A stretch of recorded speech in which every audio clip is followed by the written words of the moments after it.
Olá, bem-vindas e bem-vindos a mais uma conversa focada em conhecimento. Hoje a gente vai mergulhar num documento que, olha, apesar de ter mais de 40 anos, ainda ressoa bastante.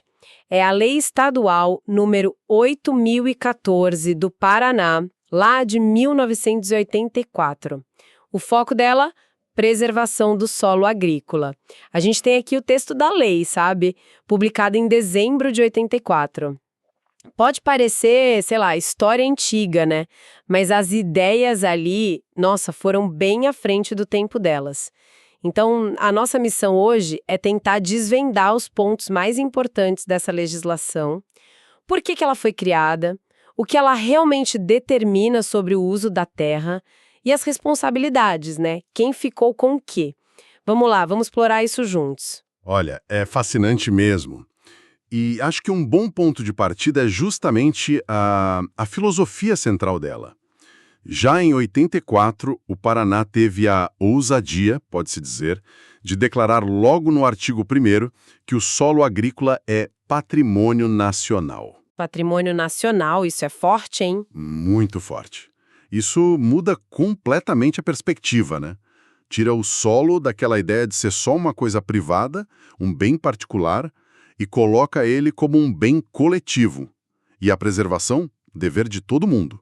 Estado, proprietários, quem ocupa a terra temporariamente, tipo arrendatário, e a comunidade em geral. Exato. Uma declaração de peso. E para não deixar dúvida, né? A lei ainda define o que ela considera solo agrícola. É aquele com aptidão e uso mais voltado para a exploração agro-silvopastoril. Isso, que pode integrar lavoura, floresta, pecuária. Perfeito. E ela já manda o recado. Qualquer ação ou até omissão que vá contra a lei é vista como algo nocivo aos interesses do Estado. Bem direto. O impacto conceitual disso é gigante, na verdade. Porque ao chamar o solo de patrimônio, a lei basicamente diz, olha, o seu direito de propriedade não é absoluto. Ele tem limites. E esses limites são baseados no interesse público de conservar esse bem. Não é mais aquela coisa do, a terra é minha, eu faço o que eu quiser.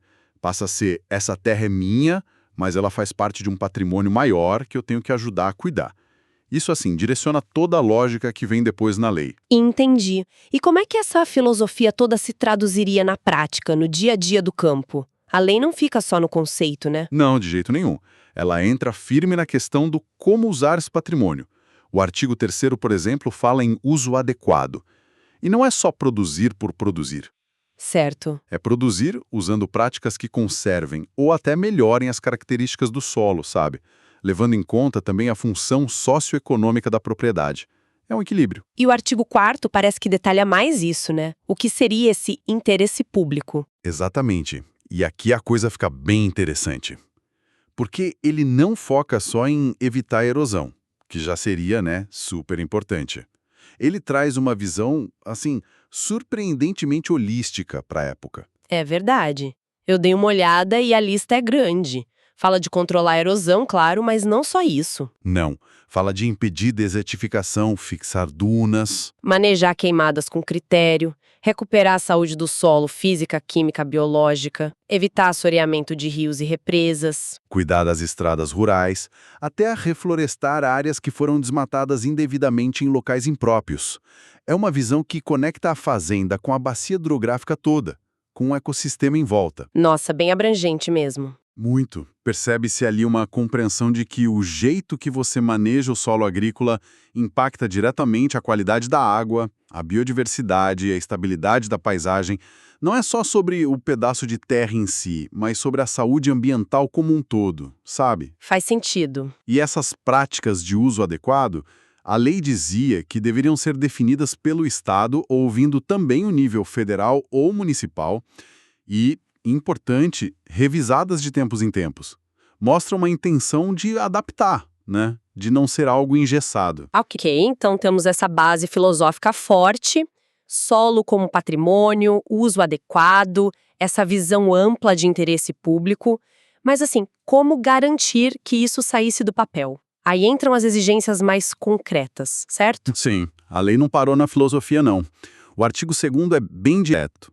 Ele diz que o uso do solo agrícola só seria permitido com planejamento técnico. Ah, planejamento. Isso, baseado na capacidade real de uso daquela terra específica e com o emprego de tecnologia adequada. Ou seja, chega de improviso, né? Era para ter um plano. E quem definiria essa tal tecnologia adequada? Ou quem faria esse planejamento? A lei jogou essa responsabilidade para o Estado. Caberia ao poder público estadual definir os critérios técnicos e quem estaria habilitado a fazer esses planos de uso. E olha, de forma bem pragmática, a lei previu uma implementação gradual. Gradual, como assim? Começando por áreas consideradas prioritárias. Havia um reconhecimento, parece, de que mudar a forma de usar a terra no estado inteiro não ia acontecer da noite para o dia. Tinha que ser faseado. Entendi. E tem um detalhe no artigo 5º que me chamou a atenção.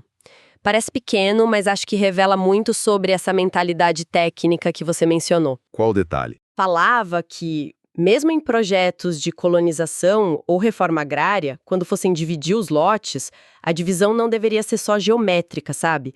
Aquelas linhas retas no mapa. Ah, sim, lembro disso. Essa sugestão era seguir a lógica do terreno, o relevo, pensando no jeito que a água escorre, planejar por bacia hidrográfica, basicamente. Isso é notável para 1984. É um reconhecimento técnico muito avançado. A natureza não funciona em ângulos retos, né? A água segue a topografia, a erosão também. Exato. Então, planejar a ocupação e o manejo pensando na microbacia mesmo, na hora de dividir os lotes, é um princípio fundamental da conservação moderna. Colocar isso numa lei daquela época mostra uma visão técnica assim muito apurada. Visava facilitar o controle da erosão e o manejo da água desde o começo do assentamento. Fascinante, realmente. Bom, com tantas exigências e essa visão tão abrangente, fica claro que o poder público estadual teria um papel central nisso tudo. O que exatamente a lei esperava do Estado? Olha, o artigo 6º detalha uma lista longa de deveres, mas a gente pode resumir em alguns papéis-chave. O Estado seria o quê? O formulador da política de uso do solo, o financiador das ações, o fiscalizador para ver se a lei estava sendo cumprida, o promotor de tecnologias adequadas, o regulador da ocupação do solo conforme a vocação de cada área e também o articulador com outras esferas de governo, federal, municipal e com o setor privado também. Basicamente, o maestro dessa orquestra da conservação, como você disse antes. Exatamente essa a imagem. A lei desenhou um Estado muito ativo, muito indutor. Claro, né, uma coisa é o que a lei prevê no papel, outra é a capacidade real e principalmente a vontade política de implementar tudo isso ao longo do tempo. Mas a intenção ali era clara, o Estado como protagonista. E a lei demonstrava alguma flexibilidade? Tinha espaço para adaptações locais, regionais? Tinha sim. O artigo 7º permitia que normas adicionais fossem criadas tanto no nível estadual quanto municipal, para atender às peculiaridades de cada região. E aqui tem um ponto bem interessante. Qual? Ela menciona explicitamente a possibilidade de criar normas sobre erosão urbana. Urbana. Numa lei de solo agrícola. Isso chama atenção. Pois é, mostra uma compreensão, talvez, de que os problemas de manejo de solo e água estão interligados. A erosão, o assoreamento que afeta os rios lá na frente, muitas vezes começa ou é piorado pelo jeito que a cidade cresce, pela falta de controle nas áreas urbanas e periurbanas. Verdade. Então a lei parece reconhecer essa conexão campo-cidade, o que também para a época é bastante avançado. E se o problema já estivesse instalado?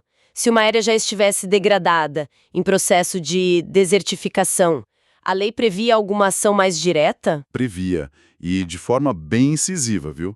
O artigo 8º dizia que o Estado ou o município deveriam tomar a iniciativa de promover a recuperação dessas áreas degradadas, mesmo que fossem em propriedade privada, se o proprietário não estivesse fazendo nada a respeito. Nossa! Intervenção direta na propriedade privada. E quem pagaria a conta dessa recuperação? O proprietário. As despesas seriam cobradas dele com um parcelamento previsto em 5 anos. Tinha uma exceção. Se depois de recuperada a área não fosse considerada economicamente aproveitável, aí ela viraria área de preservação permanente e o dono não teria esse ônus financeiro. Entendi. Mas veja, é um mecanismo forte de intervenção do Estado em nome do bem comum, né? Combinado com uma responsabilização financeira clara do proprietário. A lei também se preocupava com a infraestrutura, tipo estradas e a relação entre vizinhos por causa da água, certo? Sim, são artigos mais curtos, mas importantes. O artigo 9º exigia cuidados com conservação na construção e manutenção de estradas, que a gente sabe que são pontos críticos para a erosão, né? Taludes, áreas marginais. Uhum. E o artigo 10º tratava daquela questão clássica: a passagem da água de escoamento de uma propriedade para outra, morro acima, morro abaixo. Previa a necessidade de acordo ou até indenização pela área ocupada pela água. Isso é crucial para o manejo funcionar em nível de microbacia. Faz todo sentido. E a responsabilidade não ficava só no agricultor ou no governo, né? Você mencionou outras empresas que atuam no campo. Bem lembrado. O artigo 11º deixava isso bem claro. Empresas, tanto públicas quanto privadas, que usassem o solo ou até o subsolo na área rural, pensa em mineração, grandes obras de infraestrutura, só poderiam operar se tomassem medidas para evitar danos ao solo agrícola. Danos como erosão, contaminação. Exato. E seriam responsabilizadas se causassem esses danos. Ou seja, a ideia de proteção do solo era ampla. Não ficava restrita só à atividade agrícola em si. Ok, então a lei estabeleceu princípios fortes, exigências técnicas, papéis claros para o Estado, responsabilidades amplas. Mas a grande questão é sempre... Como fazer cumprir, né? Como tirar isso tudo do papel? Quais foram as ferramentas que a lei previu para isso? Boa pergunta. A lei apostou numa combinação de instrumentos que a gente pode agrupar. Primeiro, a informação e a fiscalização. O artigo 12 dizia que o mau uso do solo prejudicava o Estado e previa orientação aos produtores, mas também fiscalização e repressão ao mau uso. Mencionava até a possibilidade de colaboração privada nisso. E os incentivos. A famosa cenoura para estimular as boas práticas. Exatamente, tinha cenoura também. O artigo 13 falava em dar prioridade para quem adotasse práticas conservacionistas na hora de conseguir financiamento rural subsidiado. Ah, interessante. E o artigo 14 ia até um pouco além. Em áreas definidas como prioritárias, o acesso a crédito e a participação em projetos do governo dependeriam da comprovação de que o beneficiário estava cumprindo a lei. Ou seja, condicionar o apoio público à boa gestão do solo. Uma ferramenta poderosa se bem aplicada. E a educação? Teve espaço nessa estratégia? Teve, e um espaço fundamental, mostrando uma aposta clara no longo prazo. O artigo 15 determinava que a assistência técnica pública, a extensão rural, deveria incluir a educação conservacionista. Para os produtores. Sim. O 16 dava passe livre para órgãos de pesquisa coletarem material, fazerem experimentos, e o artigo 17 era muito direto. Determinava que, em 2 anos, a matéria de conservação do solo e recursos naturais deveria se tornar obrigatória nas escolas estaduais. Nas escolas. Para as crianças e jovens. Exato, com livros didáticos aprovados e tudo. Era uma visão de educar tanto o produtor de hoje quanto o cidadão de amanhã. Uma abordagem bem completa. Realmente, uma abordagem multifacetada. Informação, fiscalização, incentivo financeiro, condicionamento de crédito e educação formal e informal. E para quem ignorasse tudo isso? Qual era o bastão? Quais eram as penalidades previstas? Bom, aí o artigo 18 listava as sanções.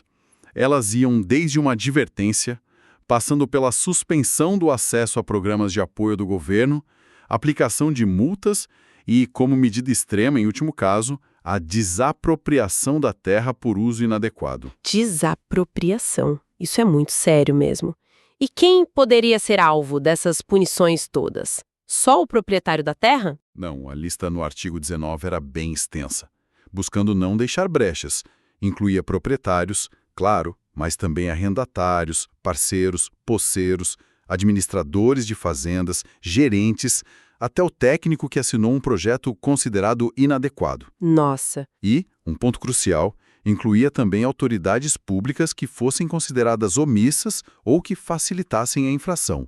Ninguém estava isento, em tese.